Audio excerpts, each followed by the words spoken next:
السلام علیکم۔ آئیے سنتے ہیں افسانہ تاخیر۔ اس کا جی چاہا کہ بیڈ پر بے ترتیبی سے پڑی اس عورت کو شوٹ کر دے۔ عالم غیظ و غضب میں وہ الماری کی طرف بڑھا۔ ایک جھٹکے سے الماری کا پٹ کھول کر اوپر والے خانے میں پڑا پستول ہاتھ میں پکڑے کھڑے کا کھڑا رہ گیا۔ کوئی فیصلہ کن لمحہ اس کے اندر چیخ اٹھا تھا۔ وہ ہاتھ میں پستول پکڑے بیڈ پر بے ترتیبی سے پڑی رما کو تکنے لگا تھا۔ رما بے ترتیبی سے بیڈ پر پڑی تھی۔ فرینچ شیفون ساڑی جو اس نے اپنے بے حد اسمارٹ جسم پر بڑی خوبصورتی سے سجائی تھی اب اس کی طرح بے ترتیب ہو رہی تھی۔ پلو قالین پر گھسیٹنے کے انداز میں لہرا رہا تھا۔ ساری چنٹیں ڈھیلی پڑ کر ایک طرف کو ہو گئی تھیں۔ گلے میں سفید زنجیر اور اس میں چمکنے والے ڈائمنڈ بھی نیچے لٹک رہے تھے۔ اس کی ایک ٹانگ بیڈ پر تھی، دوسری نیچے لٹک رہی تھی۔ ایک جوتا قالین پر الٹا پڑا تھا، دوسرا پاؤں میں ہی پھنسا ہوا تھا۔ اس کے بازو بھی بے تکے پڑے تھے، ایک ہاتھ تکیے پہ پڑا تھا اور دوسرا پٹی سے نیچے لٹک رہا تھا۔ اس کی کلائی میں پڑی نفیس طلائی چوڑیاں اکٹھی ہو گئی تھیں اور اس کی انگلیوں میں پڑی موٹی موٹی ڈائمنڈ اور ایمرالڈ کی انگوٹھیوں پر جھکی آ رہی تھیں۔ اس کے تراشیدہ بال بھی بکھرے گئے تھے، کچھ تکیے پہ پڑے تھے، کچھ کندھوں پر بکھرے تھے۔ اس کے حسین چہرے، خوبصورت گردن اور سڈول کندھوں پر کئی نشان تھے۔ وہ بے سدھ تھی، شراب کی بو نے اس کے سراپے کو محیط کیا ہوا تھا۔ اس کے جسم پر چھڑکی ہوئی پرفیوم میں شراب کی بو مل گئی اور اب ایک ناگوار سی بسان بن کر پھیل رہی تھی۔ کرب و اذیت کی ایک لہر اس کے ذہن سے اٹھی اور اس کے دماغ سے ٹکرائی۔ اس نے سختی سے اپنی آنکھیں میچ لیں۔ اس کا پستول والا ہاتھ خود بخود نیچے ہو گیا۔ اپنا ماتھا اس نے الماری کے کھلے پٹ سے لگا دیا۔ اسے یوں لگنے لگا جیسے اس خوبصورت سے سجی خوابگاہ کی دیواریں سمٹ رہی ہیں، چھت اس کے اوپر آ رہی ہے۔ اسے اپنا دم گھٹتا ہوا محسوس ہوا۔ رات کے 2:30 بج چکے تھے۔ رما کو گھر میں داخل ہوئے 15-20 منٹ ہی ہوئے تھے۔ 15-20 منٹ پہلے جب وہ گاڑی چھوڑ کر اندر آئی تو لہرا رہی تھی اور سیدھی اپنے بچے کے کمرے میں آئی تھی جہاں تپتے 3-3.5 سالہ تابی کو گود میں لیے سجاد بیٹھا تھا۔ تابی کو 2 دن سے بخار آ رہا تھا۔ آج شام اس کی طبیعت بہت خراب تھی۔ رما نے ہمیشہ کی طرح اسے آیا کے رحم و کرم پہ چھوڑا ہوا تھا۔ اپنے معمولات میں بچے کی بیماری کو حائل کرنے کی وہ قائل نہیں تھی۔ اس کی شامیں ہمیشہ کسی کلب یا ہوٹل میں گزرتی تھیں۔ رات گئے تک گھر سے باہر رہنے کی اسے عادت تھی۔ دوستوں کے ساتھ وقت گزارنا، رنگ رلیاں منانا، پینا پلانا اس کا شغل تھا۔ وہ نسوانیت کے پرخچے اڑا رہی تھی۔ عورت کی شرم و حیا اس کے لیے دور جہالت کی علامت تھی۔ گھر، شوہر اور بچے سے ناطے توڑ کر آزاد نہیں ہوئی تھی، پھر بھی جذباتی لگاؤ خاصا ڈھیلا ہو چکا تھا۔ گھر کی ضرورت اسے یوں تھی کہ وہ پناہ گاہ تھا۔ شوہر سے اس کا تعلق اس لیے نہیں ٹوٹا تھا کہ وہ محافظ تھا، اور بچے سے وابستگی قائم تھی کیونکہ اس کے اندر کی عورت کو کبھی کبھی ان کی شدت سے ضرورت محسوس ہوتی تھی۔ رنگ و بو، حسن و جمال اور جگمگاہٹوں کی اسیر دنیا جو اس نے اپنے ارد گرد پھیلا رکھی تھی، بنا رکھی تھی، لیکن اس میں وہ اکیلی نہیں تھی۔ اس کا شوہر سجاد بھی برابر کا حصے دار تھا۔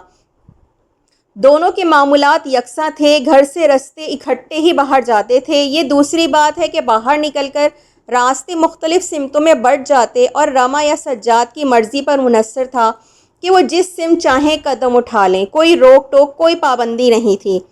سجاد کہتا تھا راستے کیسے بھی ہوں قدم مضبوطی سے پڑنے چاہیے، کوئی حرج نہیں۔ وہ شاید نہیں جانتا تھا کہ جس راستے پھسلنے ہو تو قدم مضبوطی سے جمتے ہی نہیں، پھسل جاتے ہیں، بہک جاتے ہیں، ادھر ادھر پڑنے لگتے ہیں، گرنے کا امکان ہوتا ہے اور سنبھلنے کے لیے کسی نہ کسی سہارے کی ضرورت پڑتی ہے۔ راہوں کی پھسلن کا احساس سجاد کو کچھ عرصے بعد ہی ہو گیا تھا۔ رما کے قدم مضبوطی سے نہیں پڑ رہے تھے اور وہ پھسلنی راہوں پر تیزی سے ڈھلان کی طرف پھسلتی جا رہی تھی۔ سجاد اسے روکنا چاہتا تھا، تھام لینے کے لیے لپکنا چاہتا تھا، بات بات پر نوک جھوک ہونے لگی تھی۔ اپنے شوہرانہ حقوق کا استعمال کرنے کی سوچی تھی، محافظ ہونے کے ناطے ڈرایا دھمکایا بھی تھا، لیکن رما جس روش پر چل دی تھی، قدم جس سمت اٹھ رہے تھے، مزاج جس فضا کا عادی ہو گیا تھا، اسے پلٹا کر لانا آسان کام نہیں تھا۔ وہ اپنی ناکامی کی صورت میں جزبز ہوتا رہتا تھا، ذہن منصوبے بناتا رہتا۔ احتجاج کے طور پر اس نے اس نمائشی زندگی سے کسی حد تک کنارہ کشی بھی کر لی تھی۔ وہ یہی توقع رما سے بھی کیے ہوئے تھا، لیکن رما تو ایسی ڈھلانی رستے پر تھی جہاں سے پھسلنا آسان ہوتا ہے، لیکن واپس نیکی کی عمودی چٹان پر چڑھنا مشکل ہی نہیں، ناممکن بھی ہوتا ہے۔ سجاد کئی دنوں سے کلب گیا تھا نہ ہوٹل۔ بچے کی طبیعت خراب رہتی تھی، اس لیے وہ اپنی شامیں اداس کر کے بچے کی طرف متوجہ دے رہا تھا۔ اس کے ملنے والے اور ملنے والیوں کے فون پر فون آتے تھے، بچہ بیمار ہے، میں نہیں آ سکتا۔ سب کو وہ ایک ہی جواب دے رہا تھا، لیکن رما اسی باقاعدگی سے شامیں باہر گزار رہی تھی، بلکہ اب تو اس نے راتوں کے کئی پہر بھی دوستوں کی نظر کرنا شروع کر دیے تھے۔ سجاد کے شام کو گھر رہنے سے وہ مطمئن تھی۔ بچوں کو کمپنی دینے اور ان کی اداسیاں دور کرنے کے لیے ماں یا باپ دونوں میں سے کسی ایک کو گھر پر رہنا ہی چاہیے تھا۔ سجاد دل ہی دل میں پیچ و تاب کھاتا رہا۔ رما کبھی ہنس کر اور کبھی شعلہ رو ہو کر کہتی، صرف ماں ہی نہیں، باپ کا بھی فرض ہے، نبھاؤ اسے۔ آج بھی جب وہ فرینچ شفون کی خوبصورت ساڑی میں ملبوس، جذبات انگیز سا میک اپ کیے، پرفیوم میں نہائی، بیگ جھلاتی خوابگاہ سے تیار ہو کر نکلی تو سجاد بچوں کے ساتھ کمرے کے دروازے میں کھڑا تھا۔ رما، اس نے تہکمانہ انداز میں کہا۔ آئیبرو چڑھا کر اس کے لہجے کی کوئی کوف پر بیزاری ظاہر کرتے ہوئے بولی، تابی کا بخار نہیں اترا؟ اتر جائے گا، میں نے ڈاکٹر ثانی کو فون کیا تھا، گلے کی وجہ سے بخار ہے، تشویش والی کوئی بات نہیں۔ وہ تمہیں مس کرتا ہے، میں نے دوپہر اس کے ساتھ گزاری تھی، تھوڑی دیر پہلے بھی اسے دیکھ کر گئی ہوں، وہ اب بھی تمہارے پاس رہنا چاہتا ہے۔ اس نے تیز جلا دینے والی نگاہ سجاد پر ڈالی، پھر غصے سے بھڑک کر بولی، تم کیا چاہتے ہو سجاد؟ سجاد نے لمحہ ضائع کیے بغیر کہا، میں چاہتا ہوں ایک ماں اور بیوی بن کر رہو۔ رما نے سجاد کی طرف دیکھا، ایک کہکہا لگایا اور پھر کہکہوں پہ کہکہے لگائی گئی۔ 6 سالہ بچی بھائی کے پلنگ پر اس کے ساتھ لیٹی تھی، اٹھ کر بھاگی آئی، باپ کے ساتھ لگ کر اس نے ماں پر نگاہ ڈالی۔ لیکن رما کچھ کہے سنے بغیر ایک کھولتی نگاہ سجاد پر ڈال کر باہر نکل گئی، جہاں اس کی گاڑی کھڑی تھی۔ جاتے جاتے کہا، آج مسٹر آفندی سے ملنا ہے، اور تم جانتے ہو کیوں ملنا ہے؟ گاڑی اسٹارٹ ہونے کی آواز آئی تو بچی نے مایوسی سے باپ کی طرف دیکھا۔ باپ نے اس کے سر پر ہاتھ پھیرا، ثنا نے اس کا ہاتھ مضبوطی سے پکڑ لیا۔ پیار کو ترسی بچی کے لیے یہ ہاتھ بھی غنیمت تھا، جو شاید بھولے سے چند دنوں سے اس کے سر پر آن ٹکا تھا۔ ثنا کو لیے وہ پھر کمرے کے اندر آ گیا۔ تابی کا چہرہ سرخ ہو رہا تھا، آنکھیں بند تھیں اور ناک کے نتنے پھڑ پھڑا رہے تھے۔ تابی بیٹے، سجاد نے اس کی پیشانی کو ہونٹوں سے چھوا۔ ماما، تابی غنودگی میں بڑبڑایا۔ میں ہوں بچے، تمہارا بابا، آنکھیں کھولو بیٹے، سجاد نے بھرائے ہوئے لہجے میں کہا۔ ماما، وہ پھر بڑبڑایا، دونوں ہاتھ اوپر اٹھائے، یوں جیسے ماما کا چہرہ پکڑنا چاہتا ہو۔ سجاد نے اس کے دونوں ہاتھوں کو اپنے ہاتھوں میں پکڑ لیا، باری باری چوما۔ بچے کے ہاتھ آگ کی طرح جل رہے تھے۔ آیا بچے کے لیے دودھ کا پیالہ لیے آ گئی؟ بیگم صاحبہ چلی گئیں؟ اس نے پوچھا۔ ہاں ہاں ہاں، سجاد زور سے چیخا۔ ثنا ڈر کر بستر میں دبک گئی۔ آیا کے ہاتھ میں دودھ کا پیالہ لرز گیا۔ بخار میں جلتے بجھتے بچے نے گھبرا کر آنکھیں کھول دیں۔ سجاد پر آج مجنونانہ سی کیفیت طاری ہو گئی تھی کہ بخار کی اذیت میں مبتلا بچے کو جاتے ہوئے دیکھا تک نہیں تھا۔ شوہر کا غصہ تو الگ رہا، اس نے ممتا کی کسک بھی محسوس نہ کی تھی۔ بچہ بخار کی حالت میں بھی ماما ماما ہی پکار رہا تھا۔ بچے کی پکار سے سجاد کا پارا چڑھتا جا رہا تھا، اور آج وہ کچھ کر گزرنے کے مرحلے پر آ گیا تھا۔ وقت لمحہ لمحہ بن کر سرک رہا تھا۔ آیا نے بچے کو دوا دی اور ماتھے پر ٹھنڈے پانی کی پٹیاں رکھیں۔ بخار کچھ کم ہوا تو اس نے آنکھیں کھول کر چاروں طرف دیکھا۔ کرسی پر بیٹھا سجاد لپک کر قریب آیا۔ تابی، میرے بچے۔ ماما ماما، بچے کی روندی ہوئی آواز نے سجاد کا دل مسل دیا۔ سہمی سہمی ثنا نے باپ کی طرف دیکھا اور بولی، بابا آپ ماما کو لے آئیں۔ کہاں سے لے آؤں؟ سجاد بڑبڑایا۔ سجاد سارا وقت خود کلامی ہی کرتا رہا۔ بچے سو گئے۔ کبھی کبھی تابی کی آنکھ کھلتی، سوکھے ہونٹوں پر زبان پھیرتا، بخار سے جلتی آنکھیں میچتا اور ماما ماما کہہ کر پھر سو جاتا۔ یوں ہی رات لمحہ بن کر ٹوٹتی رہی۔ 1 بج گیا، پھر 2 بج گئے، چند منٹ اور گزرے تھے کہ پورچ میں گاڑی رکنے کی آواز آئی۔ رما آ گئی تھی۔ اس نے لاک میں چابی گھمائی، دروازہ کھولا اور کوریڈور میں آ گئی۔ کمرے میں بے تابی سے ٹہلتے سجاد نے اس کی نوک دار ہیل کی ٹک ٹک سنی اور بیگ جھلاتی، لہراتی، بل کھاتی چلی آ رہی تھی۔ سجاد بچوں کے کمرے سے نکل کر عین اس وقت جب وہ اپنے بیڈ روم میں داخل ہو رہی تھی سامنے آ گیا۔ ہائے! رما نے بڑی مسرت سے بہکتے ہوئے اسے دیکھا۔ آ گئی ہو؟ سجاد اس کے سامنے آ کر ہررایا۔ ہاں، وہ بڑی موج میں تھی۔ تمہیں پتہ تھا تابی بخار میں جل رہا ہے؟ وہ پھر ہرایا۔ او ہاں، کیسا ہے وہ؟ رما جھوم رہی تھی، اس کی آنکھیں چڑی ہوئی تھیں اور سانسوں میں شیمپین کی بو تھی۔ پھر اس نے سجاد کا جواب سنے بغیر بیگ کھولا، اس میں سے طے شدہ کاغذ نکالے، ہاتھ اوپر اٹھایا، کاغذوں کو ہوائی بوسہ دیتے ہوئے سجاد سے بولی، لو ہو گیا کام، آخری دستخط بھی ہو گئے، خوش؟ لاکھوں کا پروفٹ۔ ہا ہا ہا۔ اس نے کاغذ سجاد کی طرف اچھال دیے اور بہکے بہکے قدموں سے کمرے میں چلی گئی۔ کاغذ قالین پر سجاد کے قدموں میں گر گئے۔ سجاد نے جھک کر وہ کاغذ اٹھائے، شعلہ بار نگاہوں سے انہیں دیکھا اور پھر پرزے پرزے کر کے ہوا میں منتشر کر دیے۔ کاغذ تلف کر کے بھی اس کا غصہ ٹھنڈا نہ ہوا۔ وہ غصے سے دانت پیستے ہوئے مٹھیاں کھولنے اور بند کرنے لگا۔ رما نے ان کاغذوں پر دستخط کروانے کے لیے اخلاق کی جو آخری حدیں پھیلانگی ہوں گی وہ جانتا تھا۔ آج اچانک ہی اس کے اندر کا غیرت مند مرد جاگ اٹھا۔ اس نے اسے جھنجھوڑا، بھڑکایا اور وہ جو کچھ کر گزرنے کا منصوبہ سوچ کر حدوں تک ہی بنائے تھا، اس مرد نے اسے عملی جامہ پہنانے کے لیے اکسایا۔ وہ شعلوں کی طرح بھڑکتا خوابگاہ میں داخل ہوا۔ رما کپڑے بدلے بغیر ہی بیڈ پر چت پڑی تھی۔ بے ترتیبی سے پڑی اس عورت کو شوٹ کر دینے کے لیے اس نے الماری سے پستول نکالا، لیکن وہ ہاتھ میں پستول پکڑے کھڑا کا کھڑا رہ گیا۔ کوئی فیصلہ کن لمحہ چیخ اٹھا تھا اور وہ پستول ہاتھ میں پکڑے بیڈ پر پڑی رما کو تکنے لگا تھا، اور پھر تکتے ہی تکتے فیشنیبل ماڈل اور پرکشش رما کے وجود سے ارم نکل آئی تھی۔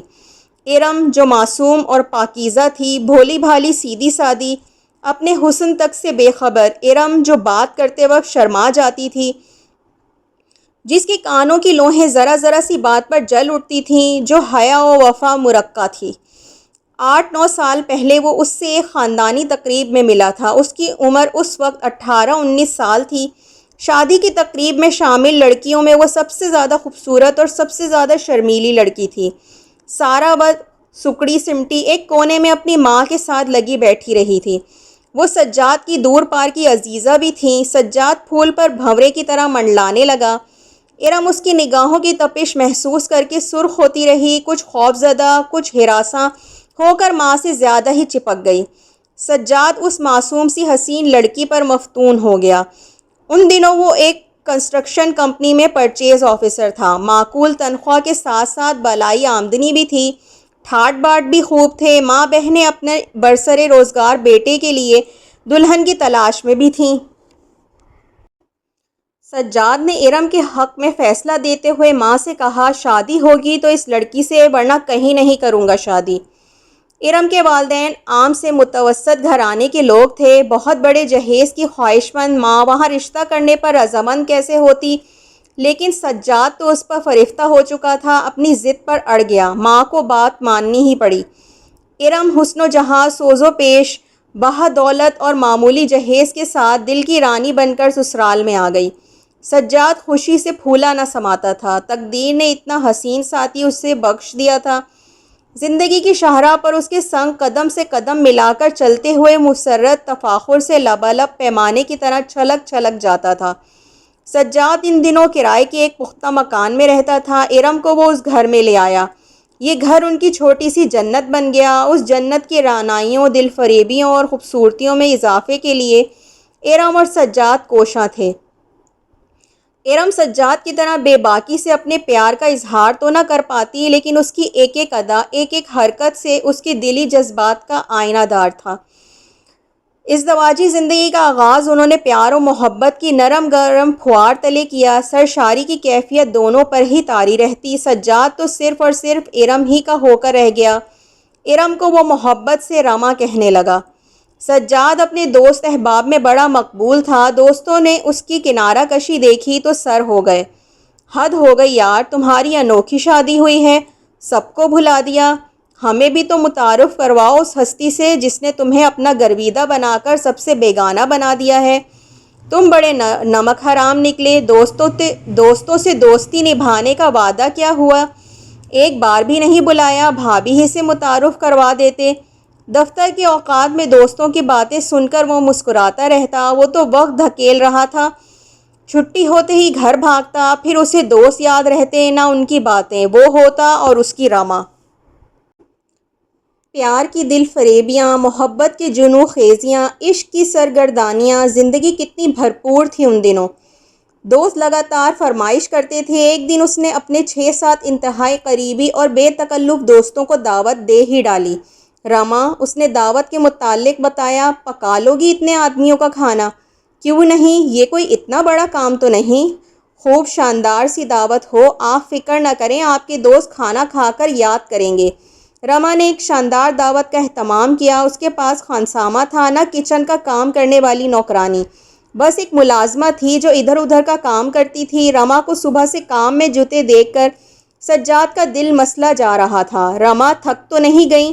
وہ پھول کی طرح کھلی جا رہی تھی۔ مسکرا کر سجاد کو دیکھا اور بولی، کام ہی کیا ہے، تھک کس بات سے جاؤں گی؟ تمہارے یہ نازک نازک ہاتھ کام کے لیے نہیں بنائے گئے۔ وہ رومانٹک ہو گیا۔ تو کس لیے بنائے گئے ہیں؟ وہ بھی ادائے ناز سے مسکرائی۔ سجاد نے اس کے دونوں ہاتھ پکڑ کر دل پر رکھتے ہوئے کہا، میرا دل ساز چھیڑنے کے لیے بنائے گئے ہیں رما جی۔ میرا جی چاہتا ہے تمہارے لیے درجنوں نوکر رکھوں، بیرا، خانسامہ، مالی، چوکیدار آیا۔ بس بس، وہ کھلکھلا کر ہنس پڑی۔ اتنا نہ اڑیے جناب، اڑان تو اپنی اتنی اونچی ہے کہ سنو تو ششدر رہ جاؤ۔ یعنی خوبصورت بیوی، محل نما کوٹھی، نئے ماڈل کی گاڑیاں، نوکر چاکر، اور اتنا روپیہ جو گنا نہ جا سکے۔ رما ہنس کر بولی، ہاں رما، واقعی اتنا روپیہ جو گنا نہ جا سکے، بے حد و حساب۔ وہ سنجیدگی سے بولا، یہ میری دلی خواہش ہے، آرزو ہے، اور دیکھ لینا ایک نہ ایک دن میری یہ آرزو ضرور پوری ہوگی۔ مجھے یہ سب کچھ حاصل کرنا ہے اور ضرور کرنا ہے۔ وہ ہنسی، پھر اترا کر اسی کے لہجے میں بولی، اس کے لیے چاہے چوری کرنا پڑے؟ یہی صحیح، ہٹیں جی، ایسے باتیں مت سوچا کریں۔ سوچوں گا نہیں تو پاؤں گا کیسے؟ تم کیا جانو میرے ذہن میں کتنے منصوبے پل رہے ہیں، ایک نہ ایک تو قابل عمل ہوگا ہی۔ رما اس کی آنکھوں میں ان گنت خوابوں کے سائے لہراتے دیکھ کر ہنس پڑی۔ اچھا چھوڑو ان باتوں کو، یہ بتاؤ رات کپڑے کون سے پہنو گی؟ رات؟ ہاں بھائی، دعوت میں۔ دعوت میں؟ وہ حیرانگی سے آنکھیں پھیلا کر بولی، مردوں کی دعوت میں میرا کیا کام؟ پاگل، وہ ایک دم بولا، دعوت پر بلایا ہے لوگوں کو تو خود شریک نہیں ہوگی؟ لیکن وہ سب تو آپ کے دوست ہیں، صرف مرد آ رہے ہیں، تو کیا ہوا؟ میں ان کے سامنے نہیں جاؤں گی۔ حد ہو گئی تمہاری بے وقوفی کی رما۔ نہیں جی، میں ان کے سامنے نہیں جاؤں گی۔ میں آج تک کسی غیر مرد کے سامنے نہیں گئی، کسی سے نہیں ملی، میں نہیں جاؤں گی سب کے سامنے۔ سجاد ہنس پڑا، پھر بولا، جاہلوں والی باتیں مت کرو۔ آپ جانتے ہیں میں نے کس ماحول میں پرورش پائی ہے۔ ہمارے ہاں غیر عورتوں مردوں کا ملنا جلنا اچھا نہیں سمجھا جاتا۔ رما، وہ ایک دم سنجیدہ ہو گیا، ایسی جاہلانہ باتیں مت سوچو۔ اب تم میری بیوی ہو اور میں اپنے گھر کا جو ماحول بناؤں گا تمہیں اسی میں اپنے آپ کو ایڈجسٹ کرنا ہوگا۔ مجھے یہ دقیانوسی باتیں بالکل پسند نہیں، سمجھی؟ اللہ، وہ گھبرا کر بولی، آپ سمجھتے کیوں نہیں میں مردوں میں اکیلی کیا کروں گی؟ سب مرد ہی آ رہے ہیں نا، تم میزبان ہو، خوش اخلاقی سے یہ فرض ادا کرو گی، اتنی خوش اخلاقی سے کہ جہاں وہ تمہاری شکل و صورت کے مداح ہوں گے وہاں تمہارے اخلاق کے بھی گرویدہ ہو جائیں گے۔ سیدھی سادھی مشرقی لڑکی جس نے باپ کی دہلیز پھیلانگی تو شوہر کی دہلیز پر قدم رکھ دیے تھے، سجاد کی باتیں سن کر سکتے میں آ گئی۔ سجاد نے اسے ماڈرن بننے کے لیے اچھا خاصا لیکچر دے ڈالا۔ رما حیرت زدہ سی سنے گئی، پھر بھی ڈرتے ڈرتے بولی، سجاد خدا کے لیے مجھے مجبور نہ کریں، مجھے ڈر لگتا ہے، شرم آتی ہے۔ جاہلانہ باتیں یہاں نہیں چلیں گی رما، یہ بات اچھی طرح سوچ لو۔ رما نے پھر بھی منتیں کی، لیکن سجاد اسے اپنی بے عزتی کے مترادف سمجھنے لگا۔ رات رما کو اس کی مرضی کے مطابق تیار ہونا پڑا۔ شیفون کی مہین چمکیلے بارڈر والی ساڑی، اس کے ساتھ بغیر آستینوں والا بلاؤز جس کا گریبان آگے پیچھے سے خوب گہرا تھا اور جس کی چولی کمر کے اریانی کو اجاگر کرتی تھی، مجبور کر کے سجاد نے رما کو پہنائی، بال بنوائے، میک اپ کروایا اور یوں رما کو اپنے دوستوں سے متعارف کروایا۔ رما جس کا جسم ہولے ہولے کانپ رہا تھا، جس کی نگاہیں جھکی جا رہی تھیں اور جو دوستوں کی بے تکلف باتوں کا سر کے مثبت یا منفی اشارے میں ہی مشکل سے جواب دے پا رہی تھی، سجاد کے لیے فخر و انبساط کا مرقع بنی ہوئی تھی۔ شاباش! دوستوں کے جانے کے بعد اس نے رما سے کہا، گنگ ہو گئے سب تمہیں دیکھ کر، آئندہ ان سب پر باتوں کا جادو بھی کرنا ہے، سمجھی؟ آج معاف کیا، گونگی بنی بیٹھی رہی تم۔ رما کچھ نہیں بولی۔ سجاد کی خوشی پر اس نے اپنی شرم و جھجک نچھاور کر دی تھی۔ غیر مردوں کی تعریفی نظریں اسے اپنے بدن میں سوئیوں کی طرح چبھتی محسوس ہوئی تھیں، پھر بھی سجاد کی خاطر اس نے برداشت کیا تھا۔ کئی دن وہ اپنی نظروں میں سبک رہی۔ یہ ایک دفعہ کی بات نہیں تھی۔ سجاد ماڈرن بننا چاہتا تھا، حسین و جمیل بیوی گھر میں بند رکھنے کے لیے تو نہیں تھی۔ رما کو سجاد کے ساتھ ہوٹل، کلب، بازار یا کسی بیوی بچے والے دوست کے ہاں جانا برا نہیں لگتا تھا۔ وہ کتراتی تھی تو مردوں کی محفلوں سے، لیکن جب ایسی محفلوں میں ایک آدھ دوسرے دوستوں سے بات چیت کرتے ہوئے پہلے کی طرح پسینہ پسینہ نہیں ہوتی تھی۔ ویسے بھی تعریف عورت کی کمزوری ہوتی ہے۔ رما پر تو تعریفوں کی بوچھاڑ ہوتی تھی۔ وقت کے ساتھ ساتھ اسے یہ اچھا لگنے لگا تھا۔ پھر سجاد کی خوشی بھی تو مقصود ہوتی تھی۔ کتنا اتراتا تھا وہ، کیسے فخر سے تعارف کرواتا تھا اس کا نئے نئے لوگوں سے۔ سال ڈیڑھ سال میں وہ خاصی سوشل ہو گئی تھی۔ ثنا پیدا ہوئی تو ماں بن کر اس میں خاصا اعتماد آ گیا تھا۔ بچے کی پیدائش کے بعد سجاد نے اسے متنبہ کر دیا تھا، رما مجھے بھدی عورتیں بالکل پسند نہیں، تم جیسی پہلی تھی، بچے کی پیدائش کے بعد بھی ویسی ہی رہنا ہوگا، سمجھی؟ رما کو سجاد کی یہ بات بری لگی، لیکن اس میں اس کے بعد اپنا خاص خیال رکھا، خوراک اور ورزش دونوں ہی کی طرف خاص دھیان دیا۔ اس طرح وہ نہ صرف اپنی خوبصورتی کو برقرار رکھ پائی بلکہ کچھ زیادہ پرکشش اور جاذب نظر ہو گئی۔ اس رات ایک مقامی ہوٹل میں ڈنر تھا۔ کنسٹرکشن کمپنی کا کراچی والا ڈائریکٹر آیا ہوا تھا، اسی کے اعزاز میں دعوت کا اہتمام تھا۔ سجاد رما کو بھی ساتھ لے گیا تھا۔ رما نے آج بڑا جاذب نظر لباس پہنا ہوا تھا جو اس کی قیامت خیز حسن پر بے طرح کھل رہا تھا۔ وہ اتنی پرکشش لگ رہی تھی کہ جو نظر اس کی جانب اٹھتی چند لمحوں کو ساکت سی ہو جاتی۔ کچھ اور عورتیں بھی مدعو تھیں۔ رما انہی کے ساتھ گپ شپ لگاتے ہوئے پلیٹ ہاتھ میں لیے کھانا کھا رہی تھی کہ دو نظریں اس کا مستقل تعاقب کرتے ہوئے پکڑی گئیں۔ رما نے ان نظروں کا تعاقب محسوس کیا، ڈری تو نہیں، ہاں اسے اس طرح محفل میں گھورے جانا پسند نہ آیا تھا، اسی لیے وہ عورتوں کے حلقے میں کھڑی تھی، نظریں مسلسل اس کا تعاقب کر رہی تھیں۔ پھر جب وہ کھانا لینے کے لیے قدم اٹھانے کو ہی تھی کہ 40-45 سالہ اونچے لمبے قد اور بھاری بھرکم جسم والا ڈائریکٹر اس کے قریب آ گیا۔ اس کی نظریں اب بھی رما پر جمی تھیں۔ آپ کی تعریف، اس نے کہا، میں ایسی اہم شخصیت نہیں ہوں کہ تعارف ضروری ہو، رما کہہ کر آگے بڑھ گئی۔ اسے اس آدمی سے بات کرنا اچھا نہیں لگا۔ ہال میں بہت سے لوگ تھے، کھانا کھا رہے تھے، ٹولیوں کی صورت میں بھی تھے اور دو دو ایک ایک بھی۔ رما اس آدمی سے پیچھا چھڑانے کو میز کی دوسری طرف چلی گئی، وہ اس کے پیچھے آ گیا۔ آپ کون ہیں؟ اس نے پھر پوچھا۔ میں مسز سجاد ہوں، وہ قدرے برہمی سے پیچھا چھڑانے کو بولی۔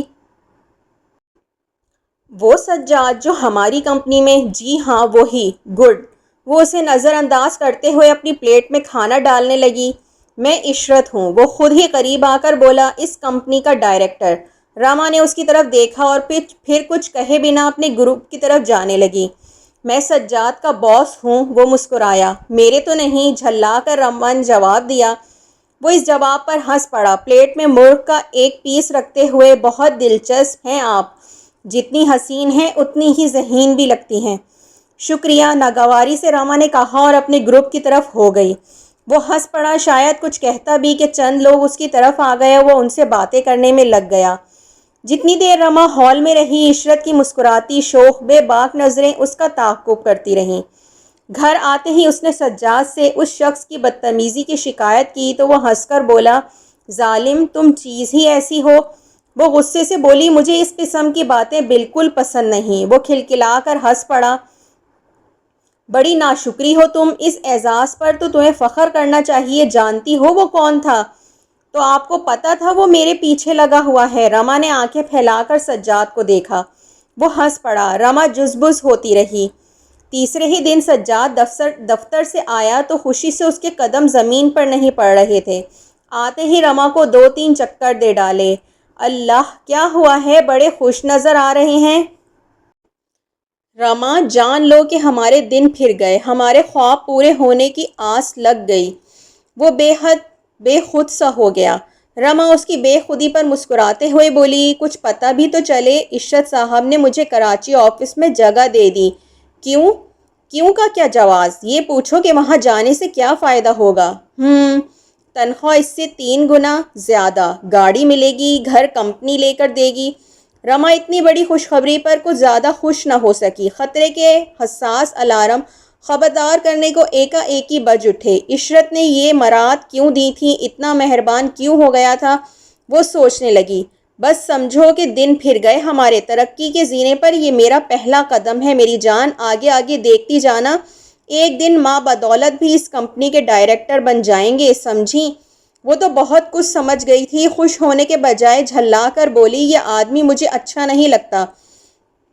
سجاد غصے سے بولا تم جو جی میں آئے سمجھو، لیکن میں یہ پیشکش ٹھکرانے کا نہیں۔ رما چپ ہو گئی۔ سجاد واقعی یہ پیشکش نہیں ٹھکرا سکتا تھا، یہ راستہ تو اس کے خوابوں کے جھروکے کو جاتا تھا، وہ اس پر گامزن ہوئے بغیر نہیں رہ سکتا تھا۔ اونچی اڑانیں کسی ایسے ہی موقع کی منتظر تھیں، اس کے لیے وہ ہر قسم کی قربانی دینے کو تیار تھا۔ کراچی واپسی سے پہلے عشرت نے سجاد اور رما کو بطور خاص ڈنر کی دعوت دی۔ رما نے دعوت پر جانے سے انکار کر دیا۔ سجاد یہ آدمی مجھے اچھا نہیں لگتا، اس کی نظروں میں بڑی عریانی ہے، میں زیادہ بک بک نہ کرو، سجاد جھلا کر بولا۔ وہ میرا باس ہے، میرے سنہرے مستقبل کے لیے تگ و دو کر رہا ہے، اور تم چاہتی ہو تمہاری حماقتوں پر میں سب کچھ قربان کر دوں؟ راما آنکھیں پھیلائے اسے تکنے لگی۔ پھر وہ قدرے نرمی سے بولا بڑے لوگوں کے طور طریقے اپناؤ جانم، ان لوگوں کا آپس میں ملنا جلنا ایسا ہی ہوتا ہے، بیجا شرم اور جھجک کی اس طبقے میں گنجائش نہیں ہوتی۔ سجاد وہ بے بسی سے بولی اتنے ماڈرن نہ بنو، ہم جس طبقے سے تعلق رکھتے ہیں اس میں یہ سب باتیں۔ اوہ بس بھی کرو، تمہارے خیالات انتہائی احمقانہ اور فرسودہ ہیں۔ میں تمہیں کئی بار سمجھا چکا ہوں کہ ترقی کرنے کے لیے ان بیہودہ روایات کا سہارا لینے کے بجائے انہیں توڑ دو، ٹھکرا دو، یہ ترقی کی راہ میں آڑی آتی ہیں۔ سجاد کے سر پر اونچا اڑنے، بڑا آدمی بننے اور دولت حاصل کرنے کا بھوت سوار تھا۔ رما اگر ان سب کے حصول کے لیے درمیانی رابطہ تھا تو کیا ہوا؟ وہ سب کچھ جانتا تھا، سب کچھ، پھر بھی رما کو مجبور کر رہا تھا۔ رما نے لڑائی کی، سمجھایا، اس شخص سے دور رہنے کو کہا، لیکن وہ تو غصے سے دیوانہ ہو گیا۔ اسے دھمکی دے ڈالی جو میں کہوں گا تمہیں کرنا ہوگا، نہیں تو میرا تمہارا کوئی تعلق نہیں، کوئی رشتہ نہیں رہے گا، یہ ذہن نشین کر لو۔ اس دن رما بہت روئی، لیکن سجاد کی ضد کے سامنے ہتھیار ڈالنے پڑے۔ سجاد کی پسند کی ساڑی پہنی، میک اپ کیا اور ڈنر میں شرکت کے لیے ہوٹل سے آنے والی گاڑی میں بیٹھ کر عشرت کے پاس گئی۔ سجاد بھی ساتھ تھا۔ رما پھر بھی اپنے آپ کو غیر محفوظ سمجھ رہی تھی۔ وہ اکھڑی اکھڑی بیٹھی رہی، عشرت کی نگاہوں کی چبھن وہ اپنے چہرے اور جسم پر برابر محسوس کر رہی تھی۔ عشرت بظاہر سجاد کی طرف متوجہ تھا، اسے سبز باغ دکھا رہا تھا، اس کی تعریفیں کر رہا تھا، اس کی محنت اور کام کی لگن کو سراہ رہا تھا، لیکن رما جانتی تھی کہ وہ اتنا حسین جال کیوں پھیلا رہا ہے۔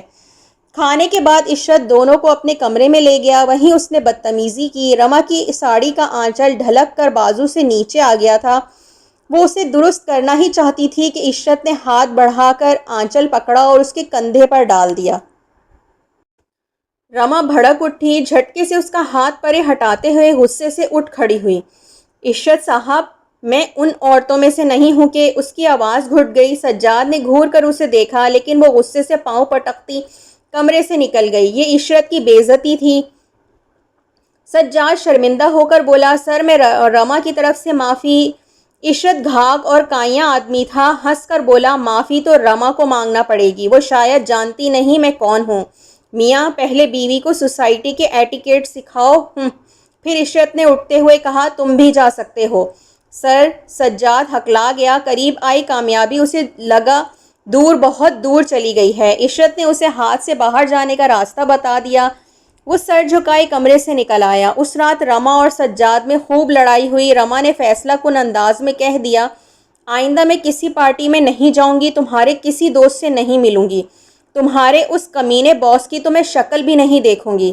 سجاد اس دھمکی پر بپھر گیا۔ عشرت اس کا انداتا تھا، اس کے خوابوں کی تعبیر اس کے توسط سے ملنے والی تھی، وہ اسے ناراض کیسے کر سکتا تھا؟ سجاد کی یہی کمزوری تو عشرت نے بھانپ لی تھی۔ سجاد مضر تھا کہ رما عشرت سے مل کر اپنے رویے کی معذرت کرے۔ وہ بپھری ہوئی تھی، وہ اس کمینے کی شکل نہیں دیکھنا چاہتی تھی۔ سوال ہی پیدا نہیں ہوتا، جو جی چاہے کر لو، میں اس کے پاس نہیں جاؤں گی۔ دھتکار پڑی۔ سجاد نے رما کو مارا پیٹا، بچی چھین کر گھر سے نکال دینے پر اتر آیا۔ 2-3 دن تک یہی کچھ ہوتا رہا، اور اس دن سجاد نے واقعی بچی چھین کر اسے گھر سے باہر نکال کیا تو رما کی ممتا بلبلا اٹھی، اندر ہی اندر کھولتی رہی، لیکن بچی کی خاطر سجاد کے آگے جھک گئی۔ پھر وہ عشرت سے معذرت کرنے ہوٹل گئی۔ سجاد اسے چھوڑ کر خود نیچے لاؤنج میں آ گیا۔ عشرت اپنی فتح کے نشے میں چور تھا، لیکن دانستہ رما کو کچھ نہیں کہا۔ شرافت کا لبادہ اوڑھ کر اپنی گھنونی صورت چھپا لی۔ رما بھی قدرے پسیجی، اپنے رویے پر نادم ہوئی۔ بڑے آدمیوں کے اخلاقی دائرے میں یہ بات انتہائی معمولی تھی، جسے اس نے انا کا مسئلہ بنا لیا تھا۔ وہ بڑی خوش اخلاقی سے پیش آیا، سجاد کی تعریف کی، اس کی صلاحیتوں کو جلا دینے کے لیے وہ اسے کراچی لے جا رہا تھا۔ مسز سجاد، میں نے آپ کے شوہر میں جو صلاحیتیں دیکھی ہیں، وہ اگر یہاں کام کرتا رہا تو زنگ آلود ہو جائیں گی۔ اسے وسیع میدان کی ضرورت ہے، وہ بہت کچھ کرنے کی صلاحیت رکھتا ہے۔ چند سالوں میں آپ دیکھیں گی کہ وہ کہاں سے کہاں پہنچ گیا ہے۔ پرخلوص اور دوستانہ مشورہ ہے میرا کراچی جانے کا، آپ معترض تو نہیں؟ اس نے نفی میں سر ہلا دیا۔ چند منٹ دونوں باتیں کرتے رہے، بالکل عام سی باتیں، دوستوں کی سی باتیں۔ رما نے جانے کی اجازت چاہی تو عشرت بھی اٹھا۔ ذرا ٹھہریے۔ کیوں؟ دیکھیے، ہر بات کو بدگمانی کی نظر سے مت دیکھیے۔ رما نے اس کی طرف دیکھا۔ وہ الماری کی طرف بڑھا اور مخملی ڈبیا میں پڑے 2 خوبصورت کنگن نکالے۔ کنگن اپنی آب و تاب سے ہی قیمت بتا رہے تھے۔ رما سہم گئی۔ وہ مسکراتے ہوئے آگے بڑھا۔ آپ نے یہاں آ کر اپنے رویے کی تلافی کی ہے؟ وہ جی، رما ہچکچائی۔ میں بھی اپنے رویے کی تلافی کر رہا ہوں۔ اس نے بلا جھجک رما کا ہاتھ پکڑے۔ رما کے اندر غسیلی طوفانی لہریں اٹھیں، چہرہ سرخ ہو گیا۔ عشرت نے کنگن اس کے ہاتھ میں پہناتے ہوئے کہا اب آپ جا سکتی ہیں، یہ کنگن آپ کے لیے۔ کیوں؟ رویے کی تلافی کے طور پر۔ تلافی یا قیمت کے طور پر؟ اس نے سوچا، مگر کہہ نہ سکی۔ عشرت نے مسکراتے ہوئے دروازہ کھول کر جانے کے لیے رستہ دے دیا۔ رما کی بری حالت تھی۔ کنگن اس کے سڈول کلائیوں کے گھماؤں پر سپولوں کی طرح لپٹے تھے۔ لفٹ سے نیچے آنے تک اس کی ذہنی حالت دیوانوں کی سی ہو رہی تھی۔ غصے، ندامت اور گھبراہٹ سے منہ سے بات نہ نکل رہی تھی۔ سجاد نے محسوس کیا، اسی لیے چپ رہا۔ گھر آنے تک اس نے کوئی بات نہ کی۔ گھر آتے ہی سجاد نے رما کی طرف مسکرا کر دیکھا اور کہا خوش ہو گئے عشرت صاحب؟ یہ دیکھو، خوشی کا اظہار۔ رما نے اپنی دونوں کلائیاں اس کے سامنے کرتے ہوئے غصے سے بھڑک کر کہا یہ کیا؟ سجاد نے اس کی دونوں کلائیاں تھام کر حیرانگی اور مسرت سے کنگن دیکھے۔ کنگن؟ وہ دانت پیستے ہوئے بولی، بہت خوبصورت ہیں، پہلی ملاقات پر تمہیں دے دیے عشرت صاحب نے؟ بھائی بہت لکی ہو تم، عشرت صاحب تو کسی کو منہ ہی نہیں لگاتے، تم پر اتنے مہربان ہو گئے، بہت بہت لکی ہو تم، واقعی بہت لکی ہوں میں۔ پہلی کمائی، یہ پہلی کمائی ہے میری، قیمتی کنگن۔ وہ بے اختیارانہ ہنس پڑی، ایک پاگل ہنسی۔ رما، سجاد نے اسے اس دیوانے پن پر جھنجھوڑا۔ یہ میری پہلی کمائی ہے سجاد، پہلی کمائی۔ وہ کلائیاں بار بار سجاد کے سامنے کرتے ہوئے ہسٹیریائی انداز میں دہراتی گئی۔ رما، کیا بک رہی ہو؟ سجاد نے جھلا کر کہا۔ غلط تو نہیں کہہ رہی؟ وہ پھر ہنس پڑی۔ عشرت نے میرے کندھے پر آنچل ڈالتے ہوئے صرف ہاتھ کا دباؤ ہی تو ڈالا تھا، اس جذباتی دباؤ کی قیمت یہ کنگن ملے، کچھ زیادہ چھیڑ چھاڑ کرے گا تو اس سے بھی زیادہ، اس سے بھی قیمتی۔ رما، سجاد نے اسے جھنجھوڑ کر کہا، فضول باتیں مت کرو۔ لیکن رما کی ذہنی حالت ٹھیک نہ ہوئی۔ اس نے اپنی معصوم سی بچی کو بھی کنگن دکھاتے ہوئے کہا، اب تیری ماں بھی کمانے لگی ہے ثنا، یہ کنگن پہلی کمائی ہے، بہت کچھ لائے گی ابھی، بہت کچھ۔ معصوم بچی بھلا کیا سمجھتی؟ ہاں سجاد بھی بھر گیا، بکواس بند کرتی ہو یا نہیں؟ رما نے غصے سے کنگن اتار کر سجاد کے سامنے پھینکتے ہوئے کہا، واپس کر آؤ انہیں، کس خوشی میں دیے ہیں اس نے یہ کنگن؟ یہ مجھے ڈس رہے ہیں، لے جاؤ واپس منہ پر مار کے آؤ اس کے، اپنی بیوی کی بے عزتی۔ خاموش ہو جاؤ رما، سجاد نے غصے سے کہا، پہلے کنگن واپس کر آؤ۔ وہ بھی غصے سے بھڑک کر بولی۔ سجاد نے جھک کر کنگن اٹھائے۔ رما کے اندر سکون کی لہر اٹھی، سجاد کی غیرت جاگ ہی اٹھی تھی، اس نے یہ سمجھا۔ سجاد کنگن ہاتھ میں لیے چند لمحے کھڑا رہا، لے جاؤ انہیں، منہ پر مار آؤ اس ذلیل کے، وہ چیخی۔ سجاد نے کنگن واپس کرنے سے انکار کر دیا۔ رما اپنی بے غیرت شوہر کو آنکھیں پھاڑے دیکھتی رہی۔ اتنا غصہ ٹھیک نہیں جانم، سجاد نے ایک دم پینترا بدلا۔ بڑے پیار سے اسے سمجھانے لگا، یہ کنگن واپس نہیں ہوں گے، میں سیٹھ عشرت کو ناراض نہیں کر سکتا، وہ ایک لمحے میں میرا سنہرا مستقبل اندھی رات کی طرح اندھیرا کر دے گا۔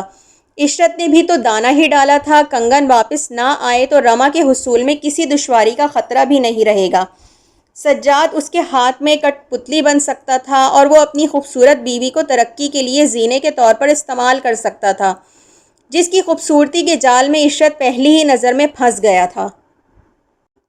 رما کی مرضی اور خوشی کے بغیر ہی سجاد ہر قدم اٹھا رہا تھا۔ رما پر کئی دن ہسٹیریائی کیفیت طاری رہی، لیکن سجاد نے جو پلان بنائے تھے اور عشرت نے اسے جو سبز باغ دکھائے تھے، ان سے وہ ایک انچ بھی ادھر ادھر نہیں ہوا۔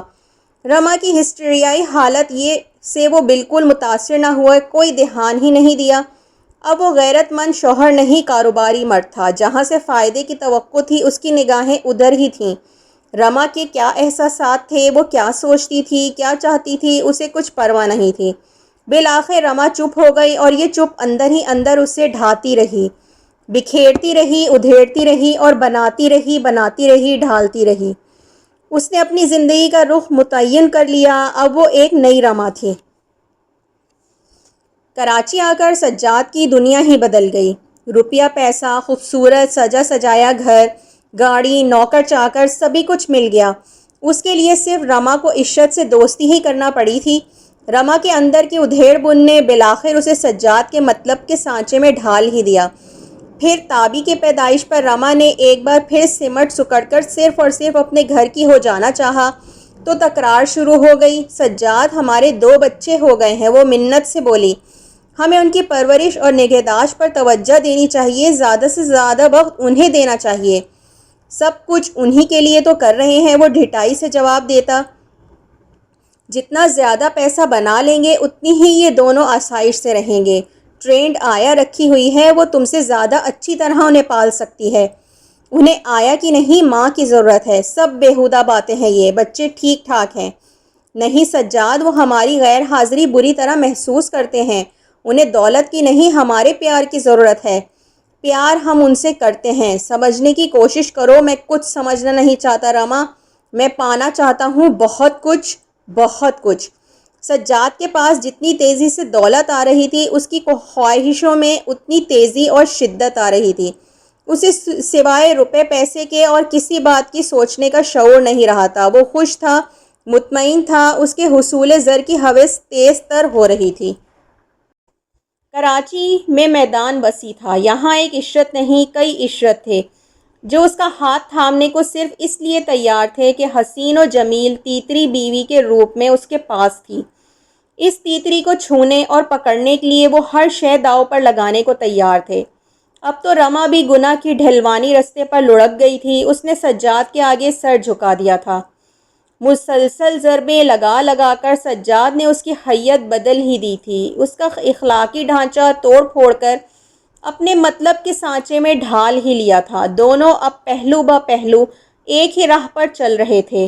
مخلوط پارٹیاں، ڈرنک، ڈانس، ہوٹل، کلب، بے باکیاں، بے تکلفیاں، سب زندگی کا لازمی جز بن گئے تھے۔ حلقہ کار اور دائرہ اختیار وسیع ہو گیا تھا۔